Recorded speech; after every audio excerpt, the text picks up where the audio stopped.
മലങ്കര സഭയുടെ പരമാധ്യക്ഷൻ പരിശുദ്ധ ബസേലിയോസ് മാർത്തോമ പൗലോസ് ദിദിയൻ ബാവ തിരുമേനി,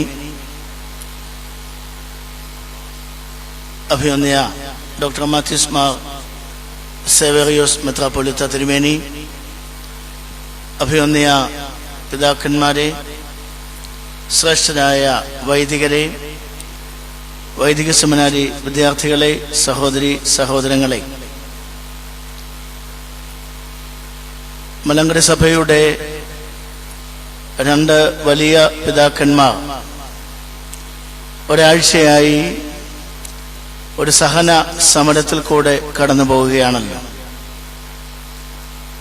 ഇത് ഈ സഭയുടെ എല്ലാ മുക്കിലും മൂലയിലുമുള്ള വിശ്വാസികളെ പിടിച്ച് ഉലച്ചിരിക്കുകയാണ്. അനേകം വീടുകളിൽ ഇരുന്നു കൊണ്ട് ഇവിടേക്ക് കടന്നു വരുവാൻ നിവൃത്തിയില്ല എങ്കിലും കഴിഞ്ഞ ഒരാഴ്ചയായി പ്രാർത്ഥിക്കുന്ന ലക്ഷക്കണക്കിന് ആളുകൾ ഈ സഭയിലുണ്ട്.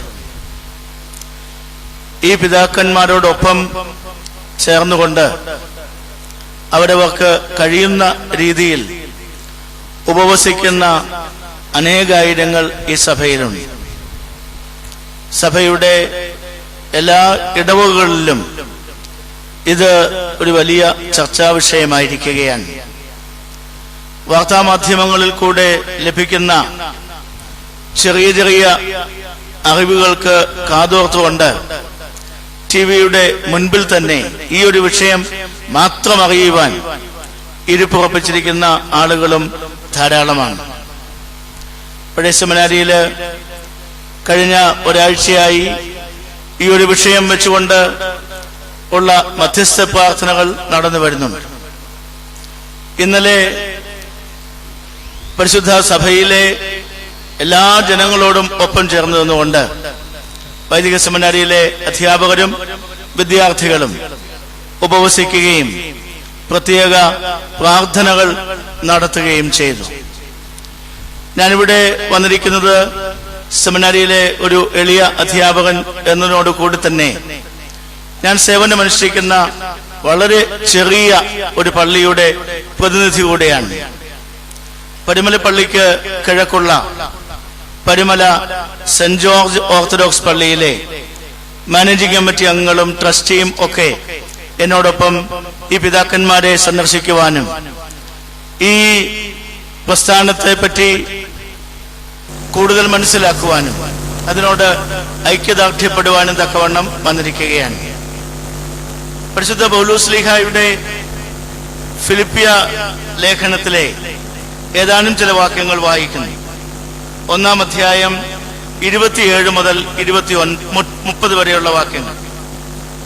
ഞാൻ നിങ്ങളെ വന്ന് കണ്ടിട്ടോ ദൂരത്തിരുന്ന് നിങ്ങളുടെ അവസ്ഥ കേട്ടിട്ടോ നിങ്ങൾ ഏകാത്മാവിൽ നിലനിന്ന് എതിരാളികളാൽ ഒന്നിലും കുലുങ്ങിപ്പോകാതെ ഏക മനസ്സോടെ സുവിശേഷത്തിന്റെ വിശ്വാസത്തിനായി പോരാട്ടം കഴിക്കുന്നു എന്ന് ഗ്രഹിക്കേണ്ടതിന് ക്രിസ്തുവിന്റെ സുവിശേഷത്തിന് യോഗ്യമാമണ്ണം മാത്രം നടപ്പിൻ. ഇത് അവരുടെ നാശത്തിനും നിങ്ങളുടെ രക്ഷയ്ക്കും ഒരടയാളമാകുന്നു. അത് ദൈവം തന്നെ വച്ചതാകുന്നു. ക്രിസ്തുവിൽ വിശ്വസിപ്പാൻ മാത്രമല്ല അവനു വേണ്ടി കഷ്ടമനുഭവിപ്പാനും കൂടെ നിങ്ങൾക്ക് വരം ലഭിച്ചിരിക്കുന്നു. അതിശ്രേഷ്ഠമായ ഒരു വേദഭാഗമാണ് ഇവിടെ ഇപ്പോ വായിക്കപ്പെട്ടത്. ഫിലിപ്പിയ ലേഖനം 1-ാം അധ്യായം 27 മുതൽ 30 വരെയുള്ള വാക്യങ്ങൾ.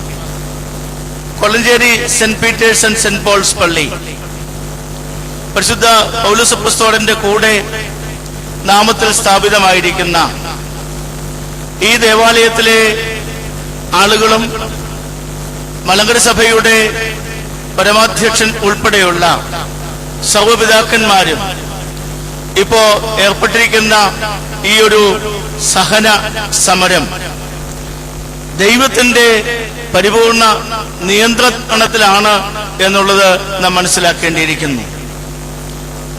കുറച്ചു മുൻപേ ഇവിടെ പ്രസംഗിച്ച അഭിനന്ദ ഡോക്ടർ തോമസ് മാർ അത്താനാസിയോസ് മെത്രോപൊളിത്ത തിരുമേനി വളരെ ഗൗരവമായ ആശയങ്ങളൊക്കെയും നമുക്ക് നൽകുകയുണ്ടായില്ല. ഇവിടെ വരുമ്പോ ഈ പിതാക്കന്മാരുടെ ഈ ത്യാഗം കാണുമ്പോ, ഈ ഉപവാസം കാണുമ്പോ നമ്മെ ചിന്തിപ്പിക്കുന്ന സംഗതികൾ എന്തൊക്കെയാണ്? എന്നെ സംബന്ധിച്ചിടത്തോളം ഒന്നാമത് എന്റെ മനസ്സിൽ വന്ന ഒരു ചിന്ത, ആരാണ് ഒരു അപ്പസ്തോലൻ? എന്താണ് ഒരു അപ്പസ്തോലിക സഭ? ഒരു അപ്പസ്തോലിക സഭയുടെ അടിസ്ഥാനപരമായ ഗുണങ്ങൾ എന്തൊക്കെയാണ് എന്ന് ചിന്തിക്കുവാനുള്ള ഒരവസരം കൂടിയാണ് ഇത്. കുറച്ചു മുമ്പേ ഇവിടെ വായിച്ചല്ലോ 2 കൊരിന്ത്യർ ലേഖനം 11 അധ്യായത്തിലെ ഏതാനും ചില വാക്യങ്ങൾ. പൗലോസ്ലീഹായുടെ ജീവിതകാലത്ത് അദ്ദേഹത്തിന്റെ അപ്പസ്തോലത്വത്തെ പറ്റി സാരമായ വിവാദങ്ങൾ ഉണ്ടായിരുന്നു. അദ്ദേഹം യേശുവിനോടൊപ്പം തന്റെ പരസ്യ ശുശ്രൂഷ കാലത്ത് ഇല്ലായിരുന്നു എന്നുള്ളതായിരുന്നു ഒരു അപവാദം. അതുകൊണ്ട് അദ്ദേഹം ഒരു അപ്പസ്തോലനാണോ എന്നുള്ളൊരു ചിന്ത വരെ ഉണ്ടായി. അതിന് മറുപടി പറയുന്ന കൂട്ടത്തിലാണ് അപ്പസ്തോലത്വത്തിന്റെ അടിസ്ഥാനപരമായ പ്രമാണങ്ങൾ എന്തൊക്കെയാണ് എന്ന് പൗലോസ്ലീഹ നമ്മെ ഓർമ്മിപ്പിച്ചത്. അദ്ദേഹം പറയുന്നു, ഞാൻ ബുദ്ധിഹീനനാണ് എന്ന് ചിലപ്പോൾ നിങ്ങൾക്ക് തോന്നിയേക്കാം, ഞാൻ വെറും വിഡ്ഢിയാണ് എന്ന് ചിലപ്പോൾ നിങ്ങൾക്ക് തോന്നിയേക്കാം. കാരണം എന്റെ പ്രതികരണങ്ങൾ പലപ്പോഴും നിങ്ങൾ വിചാരിക്കുന്ന രീതിയിൽ, മാനുഷികമായ രീതിയിൽ, ലോകപ്രകാരമുള്ള രീതിയിലല്ല എന്നുള്ളത് കണ്ടിട്ട് നിങ്ങൾ എന്റെ അപ്പസ്തോലത്വത്തെ തന്നെ ചോദ്യം ചെയ്യുന്നു എന്ന് പറഞ്ഞുകൊണ്ട് അദ്ദേഹം താഴോട്ട് പറയുന്ന കാര്യങ്ങൾ നിങ്ങൾ ശ്രദ്ധിച്ചു കാണും. ഒരു അപ്പസ്തോലൻ എന്നുള്ള നിലയിൽ അദ്ദേഹം സഹിച്ച കഷ്ടതകളും യാതനകളും അവിടെ എണ്ണി എണ്ണി പറയുകയാണ്. യാത്രയിൽ കൂടെയുള്ള ദുരിതം, കപ്പൽ ക്ഷേത്രത്തിൽ കൂടെയുള്ള ദുരിതം, ഒന്നുകുറെ 40 അടികളേറ്റ അവസരങ്ങൾ, കാരാഗൃഹത്തിൽ കിടന്ന അവസരങ്ങൾ, രോഗിയായിരുന്ന അവസരങ്ങൾ, പീഡനമേറ്റ അവസരങ്ങൾ ഒക്കെ അപ്പസ്തോലൻ എണ്ണി എണ്ണി പറയുകയാണ്. അപ്പോൾ അപ്പസ്തോലൻ എന്ന് പറഞ്ഞാൽ, യേശുക്രിസ്തുവിന്റെ അപ്പസ്തോലൻ എന്ന് പറഞ്ഞാൽ യാതനകളും പീഡകളും ഒക്കെ സഹിക്കുന്ന ഒരാളായിരുന്നു എന്ന് പൗലോസ്ലീഹ നമ്മെ ഓർമ്മിപ്പിക്കുകയാണ്. കർത്താവിന്റെ പ്രിയ ശിഷ്യനായ മാർത്തോമാസ്ലീഹായാൽ സ്ഥാപിതമായ ഈ പൗരാണിക അപ്പസ്തോലിക സഭ ഇതേ തത്വങ്ങളൊക്കെ ഊട്ടി ഉറപ്പിച്ചുകൊണ്ടാണ് മുൻപോട്ട് പോയിക്കൊണ്ടിരിക്കുന്നത്. ലോകത്തിൽ അധികം സഭകളൊന്നും അപ്പസ്തോലിക സഭകൾ എന്ന് അവകാശപ്പെടാനായിട്ട് ഒക്കുകയില്ല. വലിയ സഭകൾ ധാരാളമുണ്ട് ലോകത്തിൽ, പക്ഷെ അതിലധികവും അപ്പസ്തോലന്മാരാൽ സ്ഥാപിതമായതല്ല. അപ്പസ്തോലിക വിശ്വാസം കൊണ്ട് മാത്രം അപ്പസ്തോലിക സഭ എന്നറിയപ്പെടുന്നവരുണ്ട്. റഷ്യൻ ഓർത്തഡോക്സ് സഭ ഒരു വലിയ പൗരസ്ത്യ സഭയാണ്. പക്ഷേ ആ സഭയെ സ്ഥാപിച്ചത് ഏതെങ്കിലും ഒരു അപ്പസ്തോലനല്ല. ആ സഭയ്ക്ക് അപ്പസ്തോലിക വിശ്വാസമുള്ളത് കൊണ്ട് അപ്പസ്തോലിക സഭ എന്ന് അവകാശപ്പെടുന്നു എന്ന് മാത്രമേ ഉള്ളൂ. ആ സഭ ഉണ്ടായിട്ട് 1000 വർഷങ്ങൾ കഴിഞ്ഞിട്ടേ ഉള്ളൂ. നമ്മുടെ സഭ ഉണ്ടായിട്ട് 2000 വർഷം ആകുന്നു.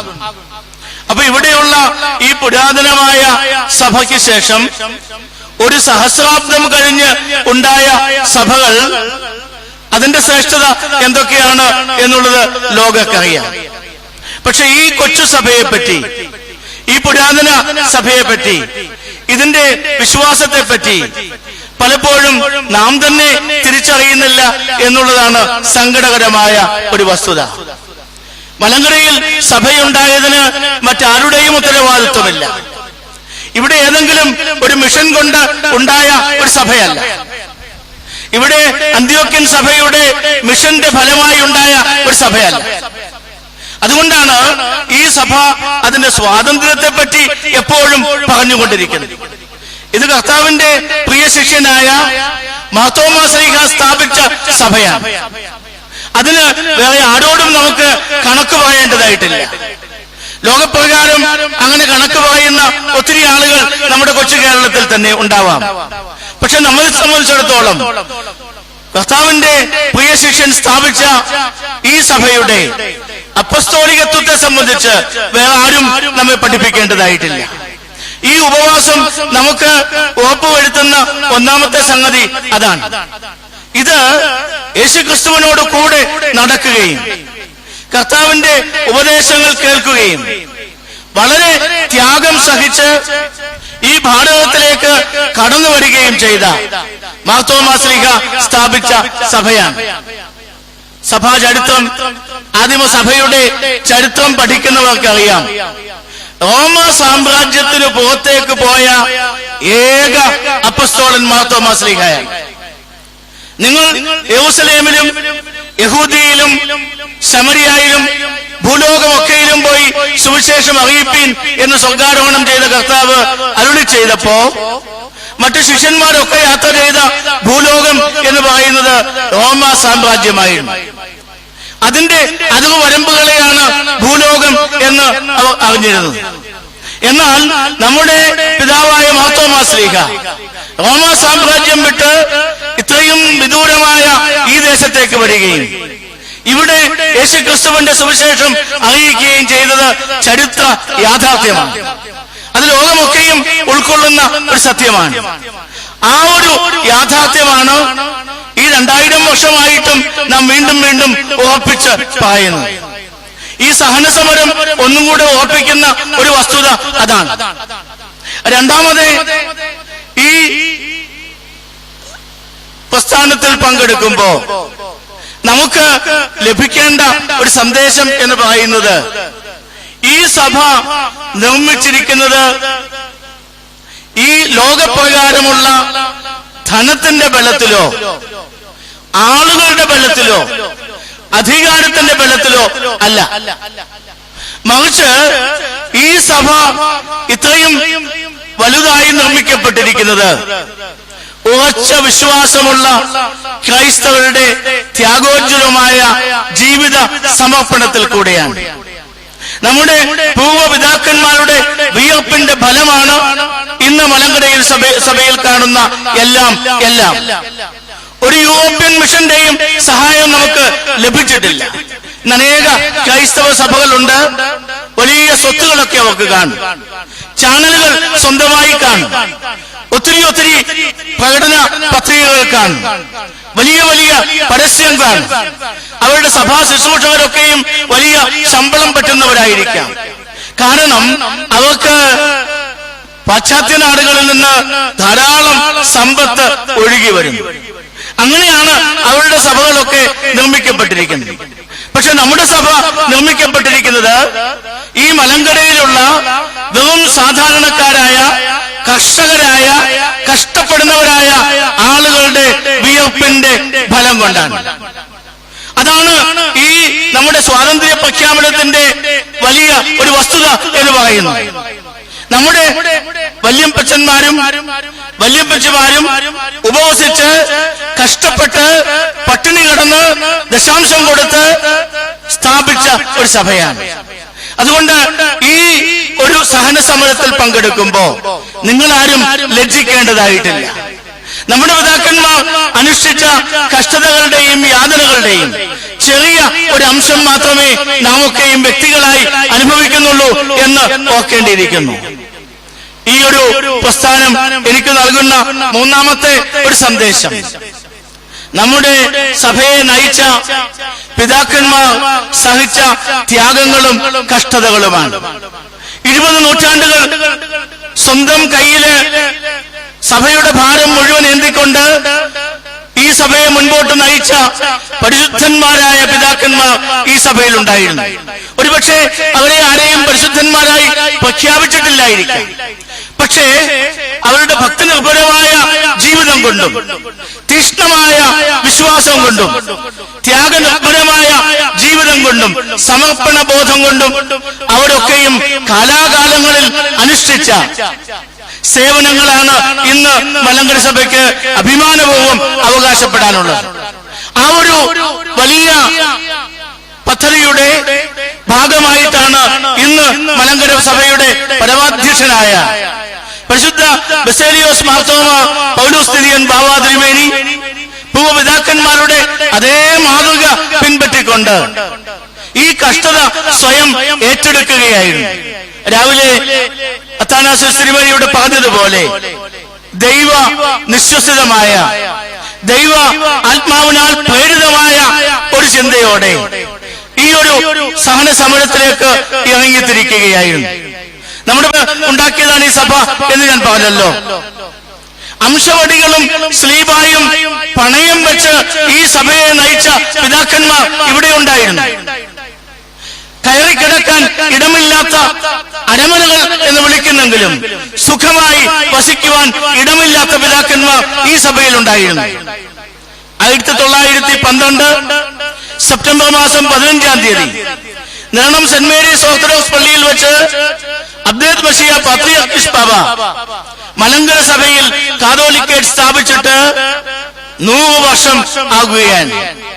ഇന്ന് സെപ്റ്റംബർ 17 ആയതേ 100 വർഷം, 99 വർഷം തികഞ്ഞിരിക്കുന്നു. ആദ്യത്തെ കാതോലിക്ക ബാവ എഴുന്നള്ളിയ പള്ളിയാണ് കോലഞ്ചേരി പള്ളി എന്നുള്ളത് നാം ഓർക്കണം. മലങ്കര സഭയിൽ കാതോലിക്കേറ്റ് സ്ഥാപിച്ചപ്പോ ആദ്യമായി കാതോലിക്ക ബാവ എന്ന് പേര് വിളിക്കപ്പെട്ട പിതാവ് എഴുന്നള്ളി വന്ന് ആരാധന അനുഷ്ഠിച്ച ദേവാലയത്തിലാണ് ഇന്ന് നാം കടന്നു വന്നിരിക്കുന്നത്.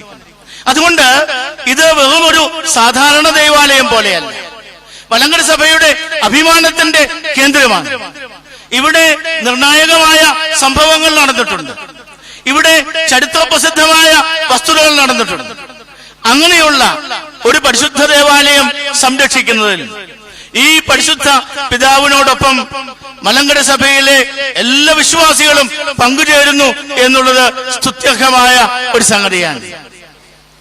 അതുകൊണ്ട് ഈ സഹന സമരത്തിൽ ഈ പിതാക്കന്മാരെ സന്ദർശിക്കുകയും നമ്മുടെ ഓരോരുത്തരുടെയും കഴിവിനനുസരിച്ച് ഈ സമരത്തിൽ പങ്കാളികളാവുകയും ചെയ്യുമ്പോൾ നാം ഏവരും ഈ വസ്തുതകൾ ഓർത്തിരിക്കുക.